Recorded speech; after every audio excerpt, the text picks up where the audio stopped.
Apa kabar semuanya? Semoga sehat selalu dan bahagia. Sebelumnya, perkenalkan, nama saya Miftahul Leli Yuliani dengan NIM 2108107037 dari kelas PGMI 3B. Pada video kali ini, kita akan belajar IPA, tema 2, subtema 1, kelas 5. Sistem pernapasan pada hewan dan manusia. Hewan dan manusia memerlukan udara bernapas. Bernapas adalah sebuah proses menghirup oksigen atau O2 dan melepaskan karbon dioksida atau CO2. Organ pernapasan yang dimiliki hewan dan manusia tentunya berbeda. Apa saja sih organ pernapasan yang dimiliki hewan dan manusia? Kita akan mempelajarinya satu persatu. Sistem pernapasan pada hewan. Hewan ada yang hidup di darat, di air, atau bahkan di darat dan di air. Alat pernapasan setiap hewan bermacam-macam sesuai tempat hidupnya. Alat pernapasan pada cacing tanah atau yang disebut vermes. Cacing bernapas pada permukaan kulit. Hidup cacing selalu basah dan berlendir untuk memudahkan penyerapan oksigen dari udara. Oleh karena itu, cacing menyukai tempat yang lembab untuk mencegah supaya kulit tubuhnya selalu basah dan berlendir. Di bawah permukaan kulit cacing yang tipis terdapat pembuluh udara. Saat udara masuk melalui kulit, oksigen diikat oleh darah. Pada darah cacing terkandung pada hemoglobin sehingga mampu mengikat oksigen. Oksigen yang diikat oleh hemoglobin lalu diedarkan ke seluruh tubuh. Zat sisa pembakaran berupa karbon dioksida dan uap air dikeluarkan dari tubuh juga melalui permukaan kulit. Alat sistem pernapasan pada serangga atau insekta. Alat pernapasan pada serangga yaitu trakea, yaitu sistem tabung yang memiliki percabangan dalam tubuh. Percabangan trakea disebut trakeola. Trakeola mengedarkan oksigen langsung ke semua sel tubuh dan organ serta menyerap karbon dioksida dari semua sel tubuh. Untuk dibuang, udara masuk melalui trakea, melalui pori-pori kecil di permukaan tubuh serangga yang disebut spirakel. Selanjutnya, udara beredar melalui pembuluh udara kecil. Sel-sel tubuh mengambil oksigen langsung dari pembuluh udara kecil. Itu kemudian karbon dioksida dari sel akan mengalir ke trakeola lalu dibuang melalui lubang spirakel. Sistem pernapasan pada ikan atau pisces. Ikan bernapas dengan organ khusus mirip saringan disebut insang. Insang berbentuk lembaran tipis berwarna merah muda dan selalu lembab. Insang terdapat tepat di belakang rangga mulut pada kedua sisi kepala ikan. Biasanya insang dilindungi oleh selaput atau rangka yang disebut operculum atau tutup insang. Di balik tutup insang ini terdapat 4 deret insang yang saling tumpang tindih. Insang juga berfungsi sebagai alat pengeluaran garam-garam dan sebagai penyaringan makanan. Pada saat inspirasi atau menghirup udara, mula-mula insang menutup secara bersamaan. Mulut terbuka dan dinding mulut mengembang. Saat itulah air terhisap masuk. Kemudian pada saat ekspirasi atau menghembuskan udara, rongga mulut menyempit dan mulut menutup secara bersamaan. Tutup insang terbuka, akibatnya air keluar dari mulut dan melewati insang. Saat itulah oksigen dari air terserap dan karbon dioksida dikeluarkan. Ada beberapa insang memiliki labirin. Labirin adalah lipatan-lipatan pada insang. Fungsi labirin yaitu menyimpan cadangan oksigen. Labirin dimiliki oleh ikan yang hidup di lumpur. Contohnya seperti ikan lele, gabus, gurame, dan belut. Itu alat sistem pernapasan pada amfibi atau katak. Katak ini yang hidup di darat dan di air saat masih berupa kecebong. Katak hidup di dalam air dan bernapas dengan insang. Insang kecebong terletak di luar tubuhnya dan terdiri atas lembaran-lembaran kulit halus yang mengandung kapilir darah. Setelah umur 9 hari, kecebong bernapas dengan menggunakan insang. Dalam insang akan menyusut sering mulai berfungsinya paru-paru, dan katak muda pun tumbuh menjadi katak dewasa. Katak dewasa bernapas menggunakan paru-paru dan permukaan kulit. Di dalam paru-paru terdapat banyak gelembung udara yang sangat kecil, berselaput dan penuh dengan kapiler darah.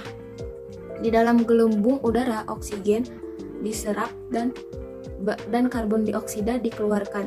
Selain dengan paru-paru, katak juga bernapas melalui kulit.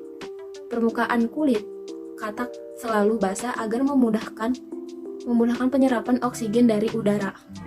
Sistem pernapasan pada reptil, termasuk reptil diantaranya yaitu ular, kadal, cicak, buaya, dan lain-lainnya.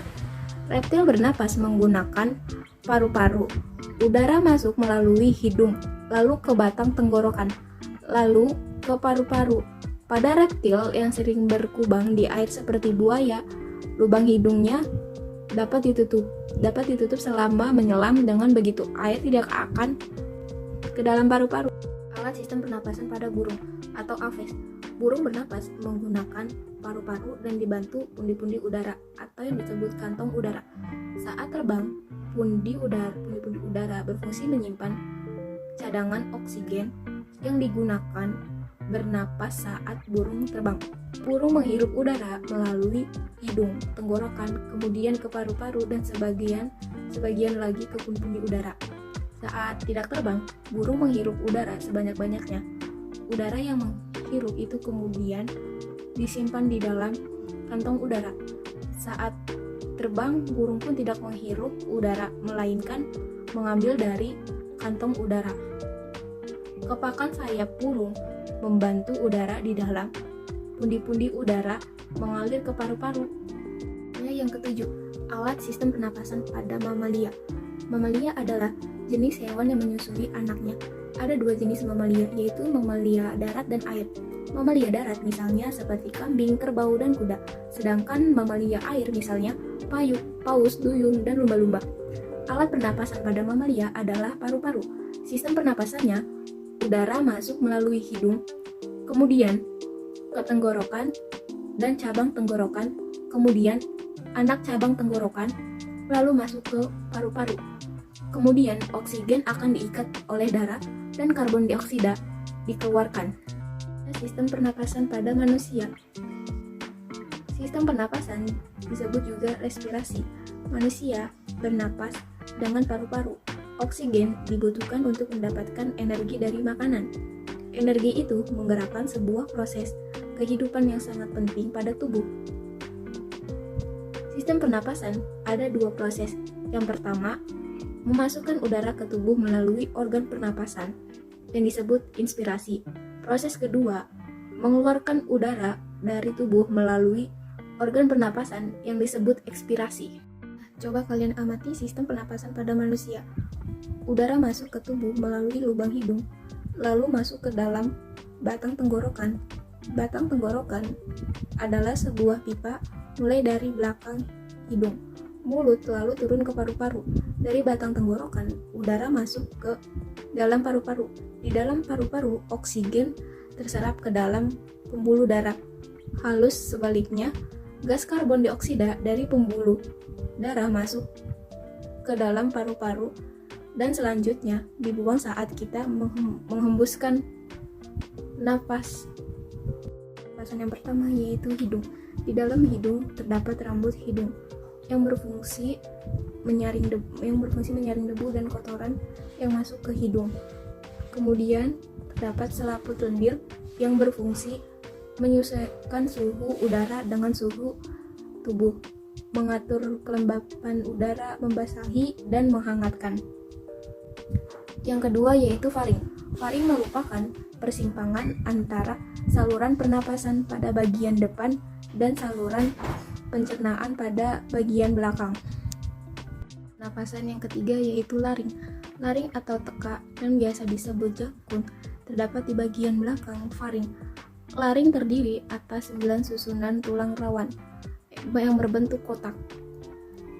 Organ pernapasan yang keempat yaitu trakea atau juga disebut batang tenggorokan.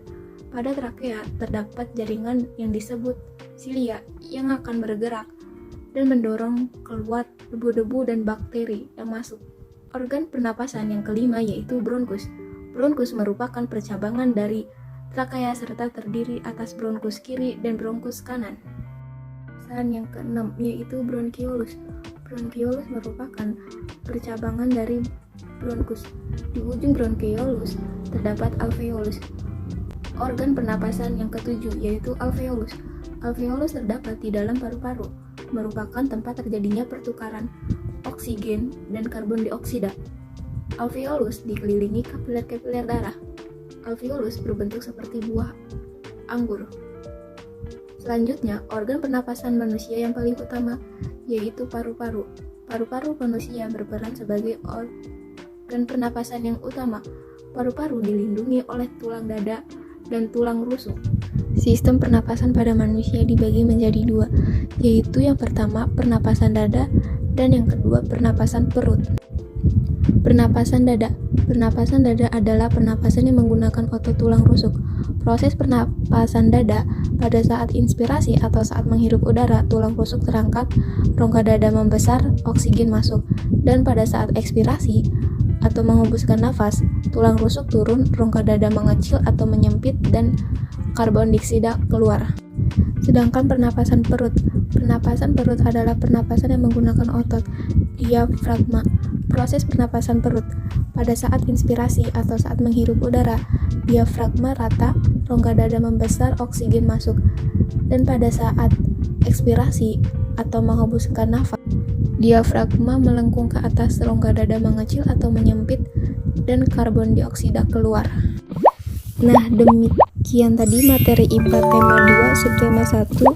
Semoga bermanfaat. Terima kasih. Wassalamualaikum warahmatullahi wabarakatuh. Bye bye.